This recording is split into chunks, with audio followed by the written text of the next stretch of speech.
Welcome to the deep dive. Great to be here. Today, we're doing something I think quite special. We know you're interested in understanding complex things, quickly and thoroughly. Mhm. So we're diving straight into the traditions, the procedures, basically what happens next in the Catholic Church, following the sad news about Pope Francis.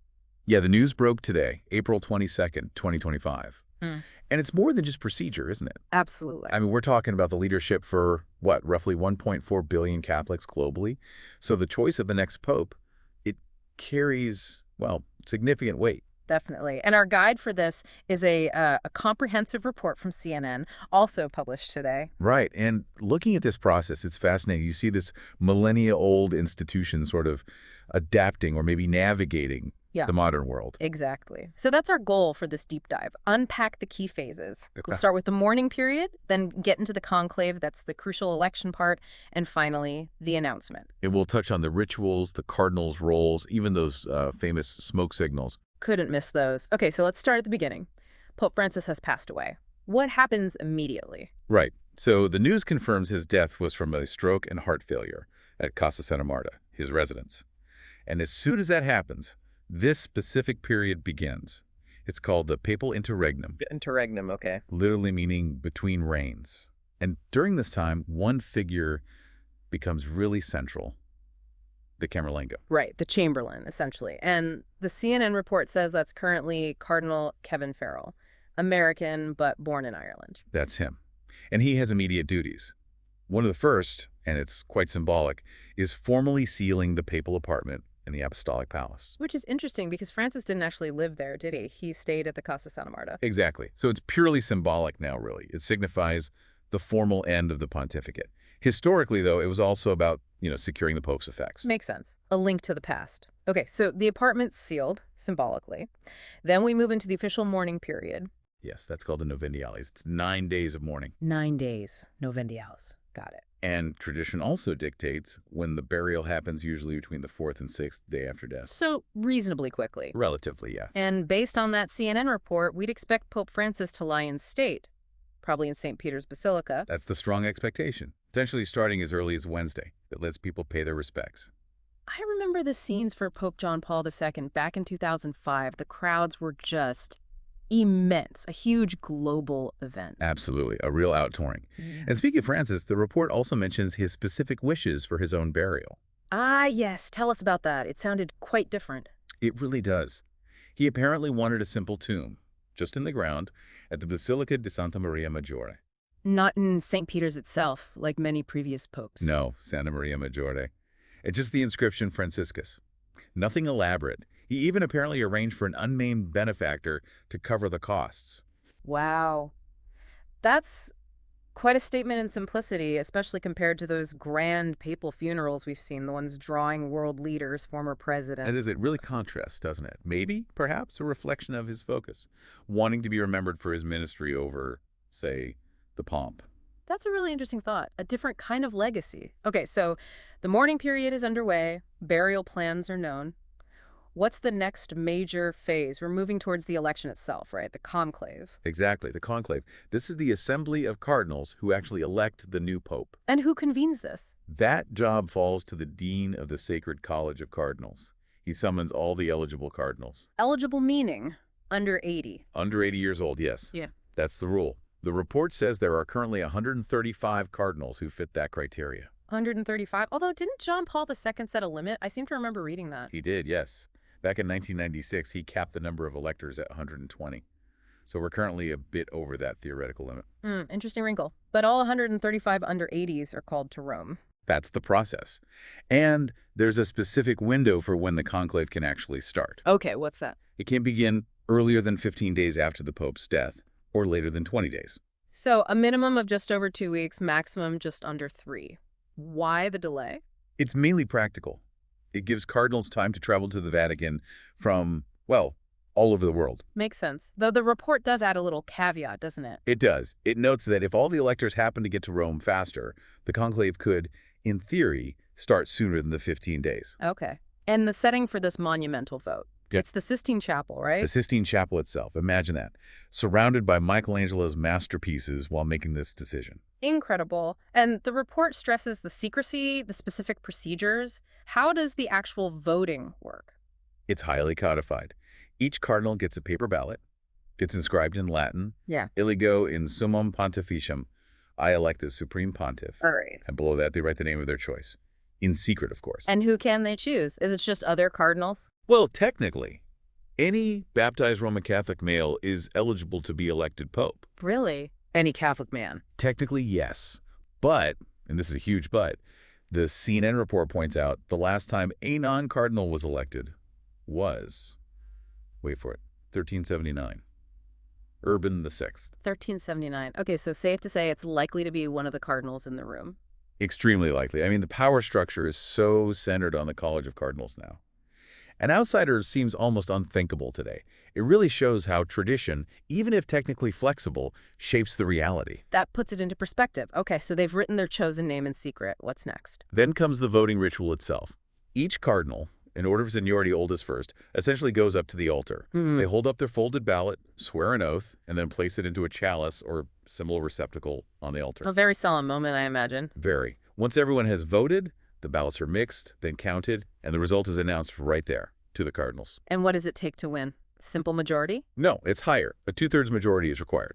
2/3? That's a significant consensus needed. It is. It's designed to ensure the new pope has strong backing from the start. And the report mentions a kind of rhythm to the voting if no one gets elected right away, like multiple ballots per day. Yes, exactly. If there's no winner on the first day, which usually just has one ballot in the afternoon, then on the second, third, and fourth days, they can hold up to 4 ballots. 4 a day. Wow. Typically 2 in the morning, 2 in the afternoon.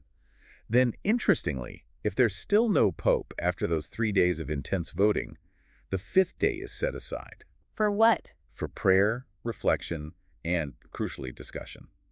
A pause. Maybe time for coalitions to form or shift. A sort of reset. You could see it that way. Then, if needed, they resume voting for another 7 rounds, followed by another break, and so on. This pattern continues until someone reaches that two-thirds majority. It really highlights how serious and potentially lengthy this process can be. Just imagine being in that room. Days of deliberation. The pressure must be immense, the weight of the decision for each of them. Absolutely. Okay, so let's fast forward. Let's say they reach that 2/3 majority. A decision is made. How does the outside world find out? This is where the smoke comes in, isn't it? This is the iconic moment, yes. Right. Everyone watching that one chimney on the Vatican roof. What's the process there? They burn the ballots after each vote. They do. After each round or pair of rounds, morning, afternoon, the ballots are burned in a stove inside the chapel. If no one has been elected pope, they add a chemical to the burning ballots to produce black smoke. Black smoke, meaning try again. Right. It signals to the crowds waiting in St. Peter's Square and the world watching via media that the sede vacante, the time the seat is vacant, continues. But if someone has been elected, Then they burn the ballots without the additive, or perhaps with a different one now, to produce clearly white smoke. white smoke. Habemus papam. We have a pope. Exactly. That white smoke is the signal. The waiting is over. Imagine the roar from the square when that happens. It's just such a basic, almost primal way to communicate such huge news. It really is. Ancient signal, global audience. And the report gives a rough timeline. How long might a conclave typically take? It mentions a possibility of within 13 days. That seems like a reasonable estimate based on recent history, but there's no guarantee. It could be quicker, could be longer. Depends entirely on the cardinals. Okay, so white smoke appears. What happens next? Do we see the new pope immediately? Not quite immediately. Tradition holds, and the report confirms this, that it's usually about 30 to 60 minutes after the white smoke appears. Okay, a little bit of time for things to happen inside. Presumably for the new pope to accept the election, choose his papal name, and perhaps change into the papal vestments. Then he makes his first public appearance. On that balcony overlooking St. Peter's Square. A central loggia, yes, a truly historic moment every time it happens. The world literally stops to watch. And then the announcement. Yes, the senior cardinal deacon announces Habemus Papam, reveals the new pope's birth name, and then announces the name he has chosen to take as pope. The papal name. Always a point of speculation beforehand. Always. Then the new pope himself steps forward. He gives a short address, usually starting with Fratelli Israel, brothers and sisters, and imparts his first urbi et orbi blessing to the city and the world. And his formal installation mass, or inauguration, comes later? Yes, it usually takes place a few days later. The report notes the last two popes had their inauguration masses right there in St. Peter's Square. Okay, so we've walked through the process, but beyond the rituals, the election itself, it's hugely significant for the future direction, isn't it? CNN report touches on this. Massively significant. We're talking about the spiritual leader for 1.4 billion people. The direction set by the Pope matters enormously. And Pope Francis, as the report notes, being the first non-European pope in centuries, did bring a different perspective. He certainly did. His comments on things like homosexuality, the environment, the death penalty, they were often seen as more, perhaps, accepting or progressive compared to his predecessor, Benedict XVI. Which leads to the big question, really. The multi-billion-dollar question, you might say. Will the cardinals choose someone likely to continue on a similar path? Maybe even push things further? Or will they opt for a shift back towards a more traditional or conservative stance? That's the core tension, isn't it? Right. That's what analysts and indeed Catholics and non-Catholics around the world will be watching for. The choice signals the Church's intended trajectory. And there's also the ongoing shadow of the child sex abuse crisis. The report doesn't dwell on it, but it's inescapable. How the next pope handles that will be under intense scrutiny. Absolutely critical. It's a crisis that has deeply damaged the Church's moral authority and trust. Any new pontificate will be judged, in large part, on how effectively and transparently it addresses this legacy. So quite a journey we've taken. From the immediate aftermath, the sealing of apartments, the 9 days of mourning. Through to the Cardinals gathering, the secret ballots in the Sistine Chapel, the coded smoke signals. And finally, the appearance on the balcony. It's this incredible blend, isn't it? Ancient ritual meeting modern global attention. It really is. And the choice they make, Pope Francis' successor, it's going to have ripples far beyond the Vatican walls. Yeah. Those questions about social issues, about handling the abuse crisis, they're huge considerations for the cardinals in that room. So, as you've listened along, what stands out most to you? Is it the sheer tradition, the secrecy, the blend of old and new? Or maybe the weight of the decision itself. This deep dive hopefully gave you a real glimpse into something unique, something profoundly consequential. It really makes you think, doesn't it? About how institutions with such deep roots handle change, handle tradition in a world that's constantly shifting. Definitely food for thought.